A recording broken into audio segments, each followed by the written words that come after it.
নমস্কার, আমি পিউ কেষ্টপুর থেকে একটা ছোট্ট ক্লাউড কিচেন রান করি ওয়ান মোর টাইম নামে। আমি আর তন্ময় মিলে আজ অর্ডারটা ছিল একটু স্পেশাল, কারণ বার্থডে গার্লের জন্য পিৎজা রেডি করছিলাম।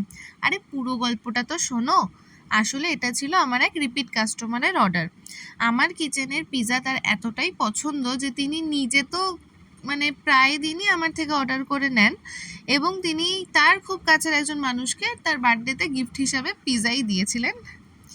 এবার বিষয়টা হচ্ছে, সে আমাকে একটা নোট লিখে দিতে বলেছিল, আমি সেটাই রেডি করে রেখেছিলাম পিৎজাটা বেকিংয়ে বসিয়ে। তারপর সবই ঠিক ছিল, কিন্তু আসল মজা তো আমাদেরকে বৃষ্টি দেখিয়েছে। যেহেতু অর্ডারটা অফলাইন ছিল, তাই এটা আমাদেরকে নিজেদেরকেই ডেলিভারি করে আসতে হতো।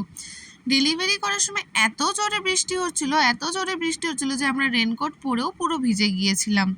যাই হোক, শেষমেশ পিৎজাটা ডেলিভারি করেছি এবং কাস্টমারের রিভিউ তো প্রতিবারের মতনই ভীষণ ভালো।